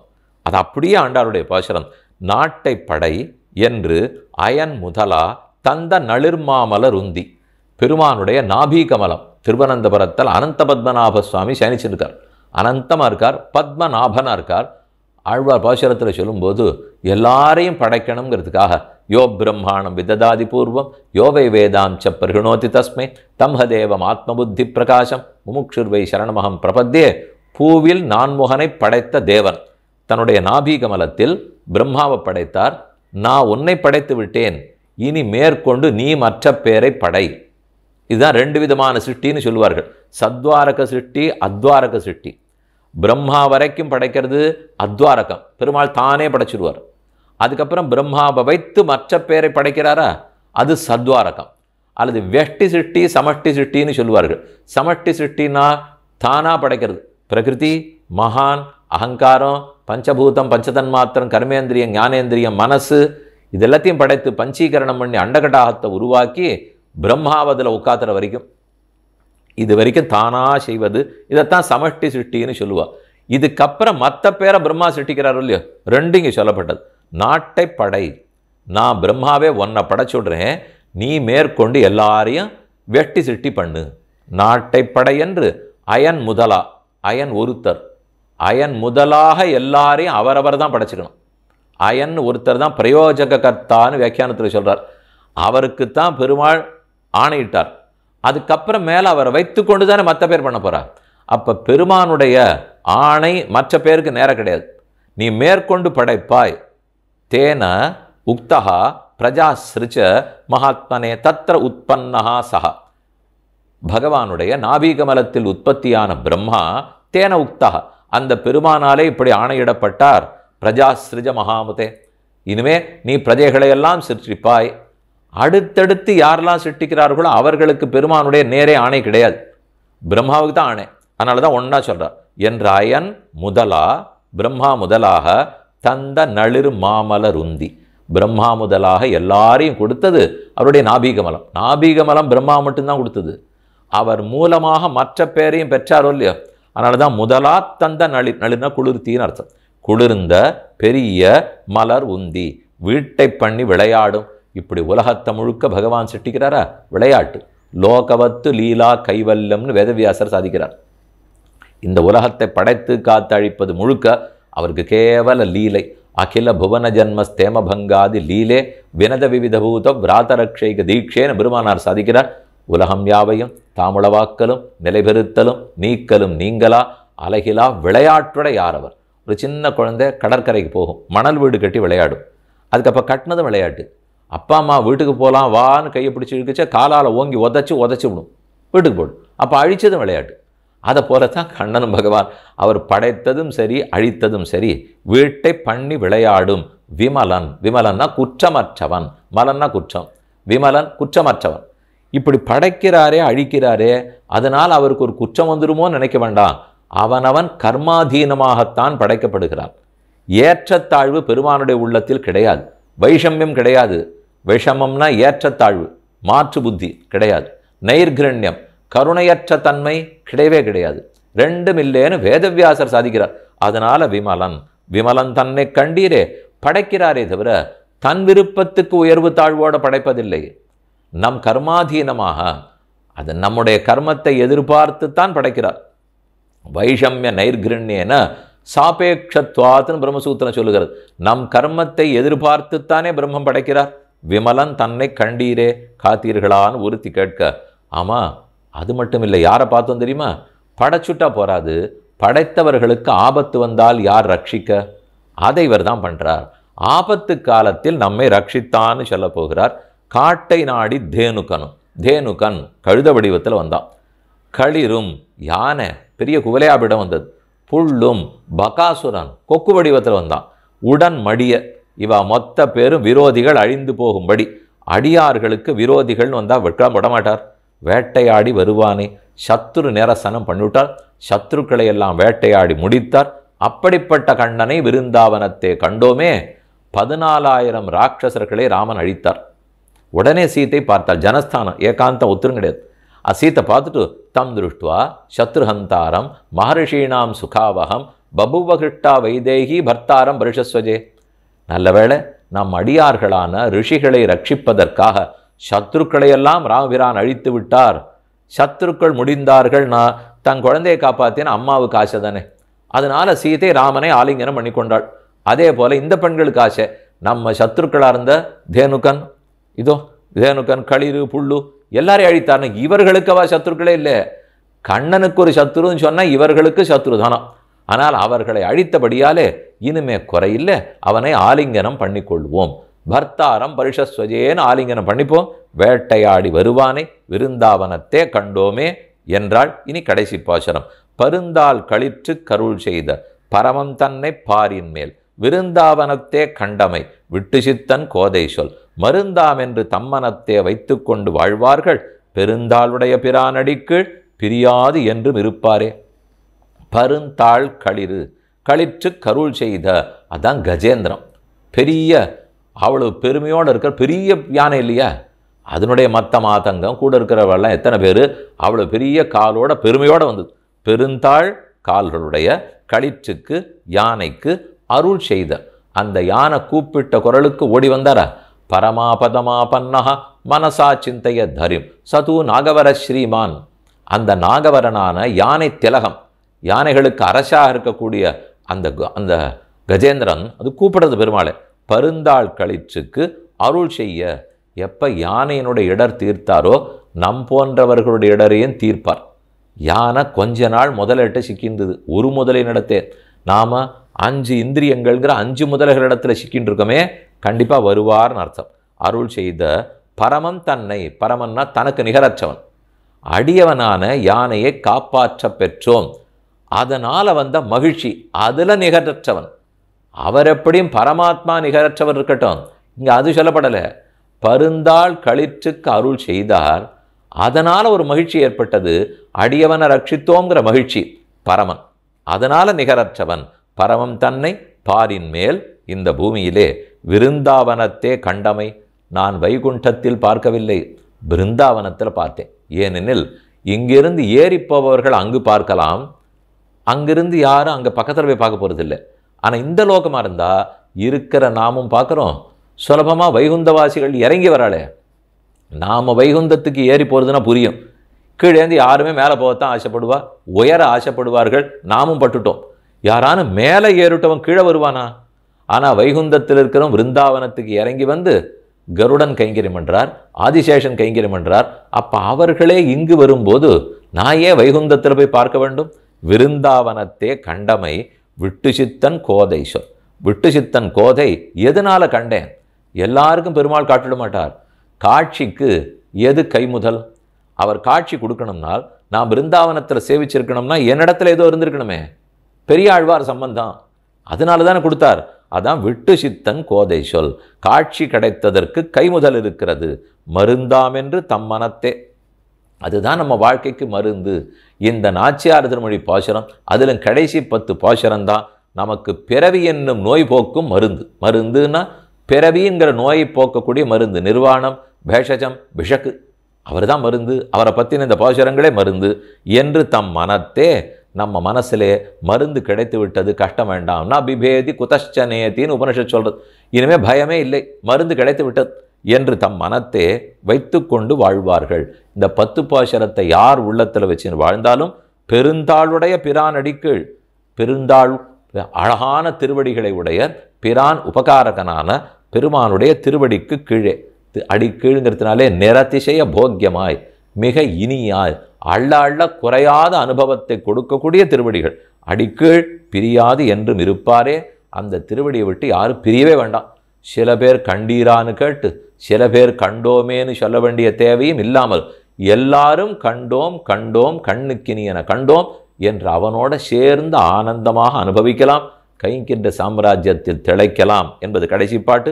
பருந்தால் கழிச்சு கருள் செய்த பரமன் தன்னை பாரின் மேல் விருந்தாவனத்தே கண்டமை விட்டு சித்தன் கோதைசொல் மருந்தாமென்னு தம்மனத்தே வைத்து கொண்டு வாழ்வார்கள்.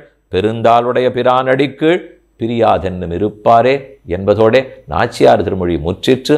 14ஆம் பதிகம் முத்தித்து ஆழ்வார் திருவடிகளே சரணம், பெருமானார் திருவடிகளே சரணம், ஜீயர் திருவடிகளே சரணம்.